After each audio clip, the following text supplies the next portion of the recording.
ಬ್ರೇಕ್ನ ನಂತರ ವಿಶೇಷ ಚರ್ಚೆಗೆ ಮತ್ತೊಮ್ಮೆ ಸ್ವಾಗತ. ಜನತಂತ್ರದ ಟಕ್ಕಾಟಿಕ್ಕಿಯ ಮಾತನ್ನ ದತ್ತ ಅವರು ಪ್ರಸ್ತಾವ ಮಾಡಿದ್ರು. ನಾ ಹೇಳಿದೆ ಜನಸಾಮಾನ್ಯರು ಕಕ್ಕಾಬಿಕ್ಕಿ ಆಗ್ತಾ ಇದ್ದಾರೆ ಅಂತ ದತ್ತ ಅವರೇ. ನಿಜ, ಆಗ ಬಿಜೆಪಿ ಸರ್ಕಾರ ಅದ್ ಮಾಡ್ತು, ಅವ್ರನ್ನ ವಿರೋಧ ಪಕ್ಷದಲ್ಲಿ ಕೂರಿಸಿದ್ದಾರೆ, ಜನ ಪಾಠ ಕಲಿಸಿದ್ದಾರೆ. ಸುರೇಶ್ ಕುಮಾರ್ ಅವರು ಹೇಳಿದ್ರು 94ರಿಂದ 99ರವರೆಗೆ ಜನತಾದಳ ಕೂಡ ಅದನ್ನೇ ಮಾಡಿತ್ತು ಅಂತ. ನೀವು ವಿರೋಧ ಪಕ್ಷದಲ್ಲಿ ಕೂತಿದ್ದೀರಿ, ನೀವು ಕೂಡ ಮುಂದೆ ವಿರೋಧ ಪಕ್ಷದಲ್ಲಿ ಕೂರಕ್ಕೆ ರೆಡಿ ಆಗ್ತಾ ಇದ್ದೀರಾ ಶಿವಮೂರ್ತಿ ಅವರು? ಬಹಳ ವರ್ಷ ಇತಿಹಾಸದಲ್ಲಿ ಮತ್ತೆ ಪ್ರಿಪೇರ್ ಆಗ್ತಾ ಇದ್ದೀರಿ, ಮತ್ತೆ ಪ್ರಿಪೇರ್ ಆಗ್ತಾ ಇದ್ದೀರಿ. ಜನ ಆಶೀರ್ವಾದ ಮಾಡೋವರೆಗೂ ನಾವು ಅಗೇನ್ ಈಗ ಮತ್ತೆ ಮುಂದಿನ ಬಾರಿ ವಿರೋಧ ಪಕ್ಷದಲ್ಲಿ ಪ್ರಿಪೇರ್ ಆಗ್ತಾ ಇದ್ದೀರಿ. ಈ ಪ್ರಜಾಪ್ರಭುತ್ವ ವ್ಯವಸ್ಥೆಯಲ್ಲಿ ಜನ ಅಂತಿಮ ತೀರ್ಪುದಾರರು. ಯಾಕೆ ಕುಂದಿಸ್ಬೇಕು, ಯಾರನ್ನ ಕುಂದಿಸ್ಬೇಕು, ಯಾವ ರೀತಿ ಕುಂದಿಸ್ಬೇಕು ತೀರ್ಪುದಾರರು. ಯಾಕೆ ಈ ಪ್ರಶ್ನೆ ಕೇಳ್ತೀನಿ? ಅದಕ್ಕೋಸ್ಕರ ಕಾಂಗ್ರೆಸ್ ಪಕ್ಷ ಹಣೆಬದ್ಧವಾಗಿ ಯಾಕೆ ಈ ಪ್ರಶ್ನೆ ಕೇಳ್ತೀನಿ ಅಂದ್ರೆ, ಸಿದ್ದರಾಮಯ್ಯನವರು ಸ್ವಚ್ಛ ಆಡಳಿತ, ಪಾರದರ್ಶಕ ಆಡಳಿತ ಏನು ಅವಾಗ ವೀರಾವೇಶದಿಂದ ಮಾತಾಡಿದಲ್ಲಿ ನಾವು ನೋಡಿದ್ವಿ.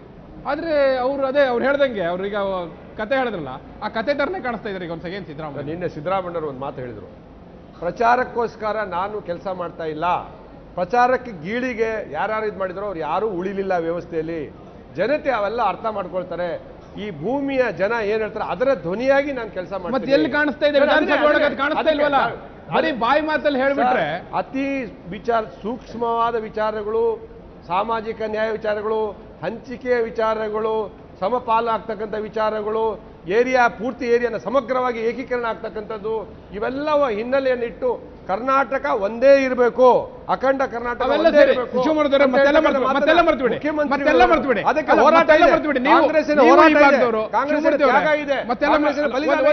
ಒಂದು ನಿಮಿಷ ಮತ್ತೆಲ್ಲ ಮರ್ತ್ಬಿಡಿ. ನೀವು ಒಬ್ರು ಶಾಸಕರು, ನಿಮಗೆ ಸಮಾಧಾನ ಆಯ್ತಾ ಬೆಳಗಾವಿಯಲ್ಲಿ ನಡೆದಂತ ಅಧಿವೇಶನ? ನಿಮಗೆ ಪ್ರಾಮಾಣಿಕವಾಗಿ ಏನು ಪ್ರಣಾಳಿಕೆಯಲ್ಲಿ ಇದನ್ನ ಪ್ರಾಮಿಸ್ ಮಾಡಿದ್ವೋ, ಭರವಸೆ ಕೊಟ್ಟಿದ್ವೋ, ಆ ಪ್ರಕಾರವಾಗಿ 90 ಭಾಗದಷ್ಟು ನಾವು ಪ್ರಣಾಳಿಕೆಯ ಈ ಅಧಿವೇಶನದ ವಿಚಾರ ಸಮಾಧಾನ ಪೂರಕವಾಗಿ ಹೇಳ್ತಿದ್ರೆ ಕಾಂಗ್ರೆಸ್ ಪಕ್ಷ, ಕಾಂಗ್ರೆಸ್ ಕೇಳಿ. ಶಿವಮೂರ್ತಿಯವರು ಸಿದ್ದರಾಮಯ್ಯನವರ ಭಾಷಣ ಚೆನ್ನಾಗಿ ಆಲಿಸಿದ್ದಾರೆ.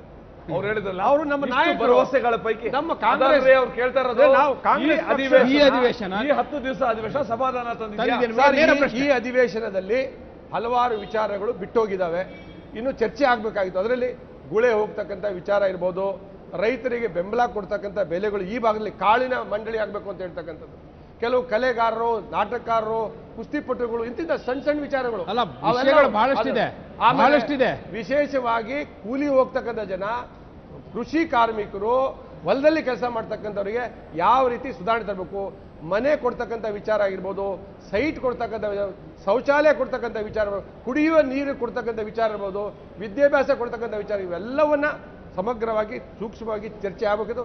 ಇಂಥ ವಿಚಾರಗಳು ಕೆಲವು ಬಿಟ್ಟೋಗಿದ್ದಾವೆ, ಮುಂದಿನ ಸಭೆಯಲ್ಲಿ ಇವನ್ನೆಲ್ಲ ಎತ್ಕೋಬೇಕು. ಎಸ್ ದತ್ತ ಅವರೇ, ನಾನು ಕೇಳಲಿಕ್ಕೆ ಇಷ್ಟಪಡುವಂಥದ್ದು, ಈ ಬಾರಿ ನೀವಿಲ್ಲಿಗೆ ಬರುವಾಗ ಏನು ನಿರೀಕ್ಷೆ ಇತ್ತು? ಇಲ್ಲಿ ನಡೆದಂಥ ಚರ್ಚೆ ಒಟ್ಟಾರೆಯಾಗಿ ಆ ವಿಧೇಯಕಗಳ ವಿಚಾರ ಆಗಿರ್ಬೋದು, ಪೂರಕ ಅಂದಾಜಿನ ವಿಚಾರ ಆಗಿರ್ಬೋದು, ಉತ್ತರ ಕರ್ನಾಟಕದ ವಿಚಾರ ಆಗಿರ್ಬೋದು, ಹಾಗೂ ನೀವು ಅಲ್ಪಾವಧಿ ಚರ್ಚೆ ಮಾಡಿದ್ದಾಗಿರ್ಬೋದು, ಒಟ್ಟಾರೆಯಾಗಿ. ಯಾಕಂದರೆ ನಾನು ನಿಜಕ್ಕೂ ಕೂಡ ಹೇಳಲೇಬೇಕು ಈ ಸಂದರ್ಭದಲ್ಲಿ, ಕಾಗೋಡು ತಿಮ್ಮಪ್ಪನವರು ಸಭಾಧ್ಯಕ್ಷರಾಗಿ ಅವರು ನಿರ್ವಹಣೆ ಮಾಡಿದ ರೀತಿಯಿಂದ ಇಷ್ಟು ಚರ್ಚೆ ಆಗಿದೆ. ಏನಾದ್ರೂ ಒಂದು ಸ್ವಲ್ಪ ಚರ್ಚೆ ಆಗಿದೆ ಅಂದ್ರೆ ಬಿಕಾಸ್ ಆಫ್ ಕಾಗೋಡು ತಿಮ್ಮಪ್ಪನವರು. ಅವ್ರು ನಾವು ನೆನ್ಸ್ಕೊಳ್ಳೇಬೇಕಿದೆ. ಅವರು ಎಷ್ಟರ ಮಟ್ಟಿಗೆ ಕಟ್ಟುನಿಟ್ಟಾಗಿ, just like A head master, ಇದ್ರೆ ಈ ಅಧಿವೇಶನದಲ್ಲಿ ಚರ್ಚೆ ಆಗ್ತಾ ಇರಲಿಲ್ಲ. ಭೂಮಿ ವಿಚಾರವಾಗಿ ಅದು ಆಡಳಿತ ಪಕ್ಷದವ್ರು ಇರ್ಬೋದು, ವಿರೋಧ ಪಕ್ಷದವ್ರು ಇರ್ಬೋದು. ಕಳೆದ ವರ್ಷದ ಬೆಳಗಾವಿ ಅಧಿವೇಶನಕ್ಕಿಂತ ಈ ವರ್ಷದ ಬೆಳಗಾವಿ ಅಧಿವೇಶನ ಬೆಟರ್ ಮಟ್ಟಿಗೆ ಪರವಾಗಿಲ್ಲ. ಬಿಕಾಸ್ ಆಫ್ ಕಾಗೋಡು ತಿಮ್ಮಪ್ಪ ಸಭಾಧ್ಯಕ್ಷರು ಸಾಕಷ್ಟು ಅದನ್ನ ಹತೋಟಿಗೆ ತಂದ್ರು, ನಿಯಂತ್ರಣ ಮಾಡಿದ್ರು. ಹಾಗಾಗಿ ಚರ್ಚೆಗೆ ಅವಕಾಶ ಆಯಿತು. ಹಾಗಾಗಿ ಮಂತ್ರಿಗಳ ಮೇಲೂ ಚಾಟಿ ಬೀಸಿದ್ರು. ಅಷ್ಟು ಮಟ್ಟಿಗೆ ಅದು ಚರ್ಚೆ ನಡೀತು. ಹಾಗಾಗಿ ನನಗೆ ಸಮಾಧಾನ ಇದೆ. ಆದರೆ ಈ ಭಾಗದ ಜನರ ಆಸೆ ನಿರೀಕ್ಷೆಗೆ ತಕ್ಕಂತೆ ನಡೆದಿಲ್ಲದೇ ಇರ್ಬೋದು, ಅಥವಾ ಪರಿಹಾರ ಸಿಕ್ಕೇ ಸಿಗುತ್ತೆ ಅಂತಂದಾಗ ಸಿಗಕ್ಕೆ ಸಾಧ್ಯ ಇಲ್ಲ. ಹಾಗಾಗಿ ಸ್ವಲ್ಪ ನಿರಾಸೆನೂ ಆಗಿರ್ಬೋದು. ಆದ್ರೆ ಒಬ್ಬ ಶಾಸಕನಾಗಿ ನನಗೆ ಹೋದ ಅಧಿವೇಶನ ಕಂಪೇರ್ ಮಾಡಿದೆ. ಫಾರ್ ಎಕ್ಸಾಂಪಲ್ UT ಖಾದರ್ ಅವರಿಗೆ ಕಾಗೋಡು ತಿಮ್ಮಪ್ಪನವರು ಚಾಟಿ ಬೀಸಿದ್ರು. ಸರ್, ನೀವು ಇದ್ರೆ ಇಲ್ಲ ಗೊತ್ತಿಲ್ಲ ಆ ಸಂದರ್ಭದಲ್ಲಿ.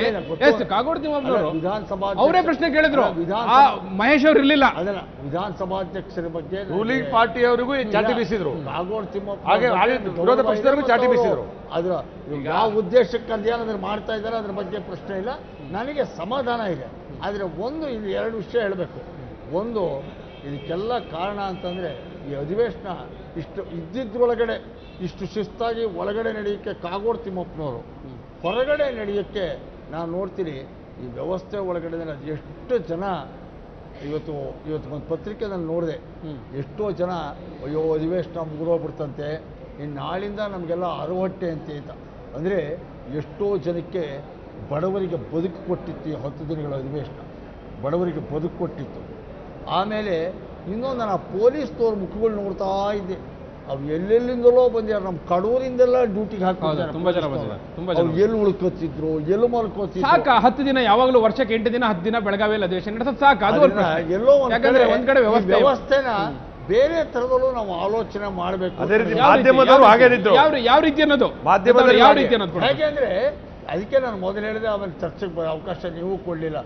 ಸದನದ ಕಲಾಪತ್ರ ಸುವರ್ಣಸೌಧದವನ್ನ ಸದ್ಬಳಕೆ ಮಾಡಿಕೊಳ್ಳೋ ಯೋಚನೆ ಮಾಡಿ, ಇಲ್ಲಿ ಈ ಭಾಗದ ಉತ್ತರ ಕರ್ನಾಟಕದ ಭಾಗದ ದೈನಂದಿನ ಸಮಸ್ಯೆಗಳಿಗೆ ಇವರು ಅಲ್ಲಿ ಹೋಗುವಂಥ ವಿಷಯ ಎಡತಾಕುವುದೇನಿದೆ, ಮಲ್ಟಿ ಸ್ಟೋರಿ ಬಿಲ್ಡಿಂಗು, ವಿಕಾಸ್ ಸೌಧ ಅಂಥ ಇಲಾಖೆಗಳನ್ನ ಪರ್ಮನೆಂಟ್ ಆಗಿ ಇಲ್ಲಿ ಶಿಫ್ಟ್ ಮಾಡಿದರೆ ಸ್ವಲ್ಪ ಮಟ್ಟಿಗೆ ಅದಕ್ಕೆ ಅರ್ಥಪೂರ್ಣತೆ ಬರುತ್ತೆ.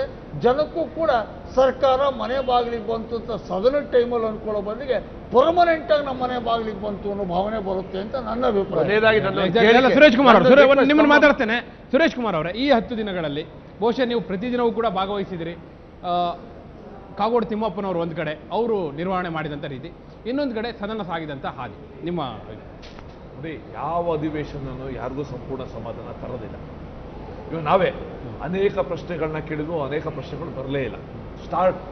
ಸ್ಟಾರೇ ಆಗ್ಲಿಲ್ಲ ಅನ್ನುವಂಥ ತುಂಬಾ ಜನ ಹೇಳಿದ್ರು. ಸ್ಟಾರ್ ಇರಬೇಕು ಅಂತ ಅನ್ಸುತ್ತಲ್ಲ. ನಮ್ಗೆ ಬಹಳ ಪ್ರಮುಖ ಪ್ರಶ್ನೆಗಳು ಅನ್ಸ್ಟಾರ್ ಆದ್ವು, ಪ್ರಮುಖ ಇಲ್ಲೇ ಇರೋದು ಸ್ಟಾರ್ ಆಯ್ತು. ಸೊ ಸಮಾಧಾನ ಆಗೋದಿಲ್ಲ. ಇದ್ರ ಮಧ್ಯೆ ಕೂಡ ಈ ಸಮಾಜವಾದದಲ್ಲಿ ಒಂದು ಪದ ಇದೆ, ವ್ಯವಸ್ಥೆಯಿಂದ ಅವ್ಯವಸ್ಥೆ, ಅವ್ಯವಸ್ಥೆಯಿಂದ ಕುವ್ಯವಸ್ಥೆ, ಕುವ್ಯವಸ್ಥೆಯಿಂದ ಅವ್ಯವಸ್ಥೆಗೆ, ಅವ್ಯವಸ್ಥೆಯಿಂದ ಸುವ್ಯವಸ್ಥೆ, ಅಲ್ಲಿಂದ ಒಂದು ಸುವ್ಯವಸ್ಥೆ. ಸೊ ಆ ಸಮಾಜವಾದದ ಸರಣಿ, ಆ ವಾದ ಸರಣಿಯ ರೀತಿಯಲ್ಲಿ ಇಂಥ ಅವ್ಯವಸ್ಥೆ ನಡುವೆನೂ ಕೂಡ ವ್ಯವಸ್ಥೆ ತರಲಿಕ್ಕೆ ಕಾಗೋಡು ತಿಮ್ಮಪ್ಪ ಅವರು ಪ್ರಯತ್ನಿಸಿದ್ದಾರೆ, ಸ್ವಲ್ಪ ಯಶಸ್ವಿಯಾಗಿದ್ದಾರೆ. ನನ್ನದು ಸಂಪೂರ್ಣ ಅಸಮಾಧಾನ, ಅತೃಪ್ತಿ ಆಗಿದೆ ಅನ್ನೋದಿಲ್ಲ. ನಾನು ಹೇಳ್ದಂಗೆ ಆಗಲೇ 4 ಬಹಳ ಅತ್ಯಮೂಲ್ಯವಾದ ಚರ್ಚೆ ಆಗಿದೆ, ಆ ಭಾವನೆಗಳು ಬಂದಿದೆ, ಚಿಂತನೆ ನಡೆದಿದೆ, ಅದಕ್ಕೆ ಒಂದಷ್ಟು ಪರಿಹಾರ ಕೂಡ ಇವತ್ತು ಸಿಕ್ಕಿದೆ.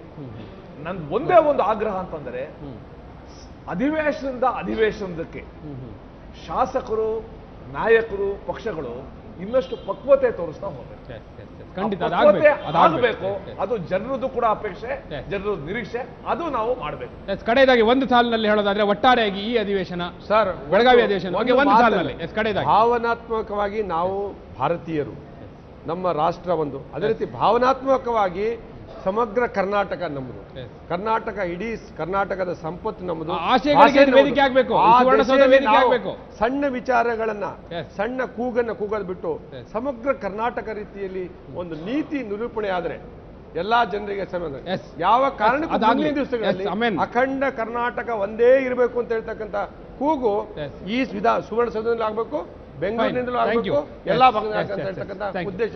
ಇದು ಸಾಮರಸ್ಯ, ಒಡಕು, ಒಬ್ಬರಿಗೊಬ್ಬರು ಅಪನಂಬಿಕೆ ಇವೆಲ್ಲ ಹೋಗ್ಬೇಕು ಅಂತ ಹೇಳ್ತಾರೆ. ಅದಕ್ಕೆ ಏಕರೂಪಿಯ ಶಾಸನಗಳನ್ನ ಮಾಡ್ತಕ್ಕಂಥ ದೃಷ್ಟಿಯಲ್ಲಿ ನಾವು ಮುಂದುವರಿಬೇಕು ಅಂತ ಹೇಳ್ತಕ್ಕಂಥ ಪ್ರಾರ್ಥನೆಯನ್ನ ಎಲ್ಲಾ ಪಕ್ಷದವರಿಗೆ ನಾನು ವಿನಂತಿ ಮಾಡ್ತೀನಿ. ಖಂಡಿತವಾಗಿಯೂ ಈ ಸುವರ್ಣಸೌಧದ ಅಧಿವೇಶನ, ಬೆಳಗಾವಿಯಲ್ಲಿ ನಡೆಸುವಂತಹ ಅಧಿವೇಶನ ಏನಿದೆ, ಆ ರೀತಿಯಲ್ಲಿ ನೀವು ಹೇಳಿದ್ರಿ ಪಕ್ವತೆ ಬರಬೇಕು ಅನ್ನೋದು, ಅದು ಆಗಲಿ. ಶಾಸಕರಲ್ಲಿ ಪಕ್ವತೆ ಬರಬೇಕು, ಶಾಸನ ರಚನೆಯ ಉದ್ದೇಶ ಏನಿದೆ ಅದು ಪರಿಪೂರ್ಣವಾಗಿ ಈಡೇರಬೇಕು. ಅದರಲ್ಲೂ ಮುಖ್ಯವಾಗಿ ಉತ್ತರ ಕರ್ನಾಟಕದ ಜನರ ನಿರೀಕ್ಷೆಗಳೇನಿದೆ ಅದು ಈಡೇರಲಿ. ಆ ನಿಟ್ಟಿನಲ್ಲಿ ಮುಂದಿನ ಅಧಿವೇಶನಗಳು ಸಾಗಲಿ ಅನ್ನುವಂಥ ಒಂದು ಚರ್ಚೆಯನ್ನು ಅಂತಿಮಗೊಳಿಸ್ತಾ ಇದ್ದೇನೆ.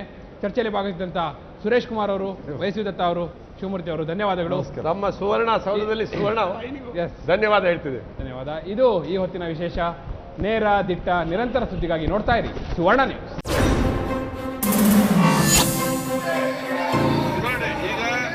ಮಾನ್ಯ ಕಾನೂನು ಸಚಿವರು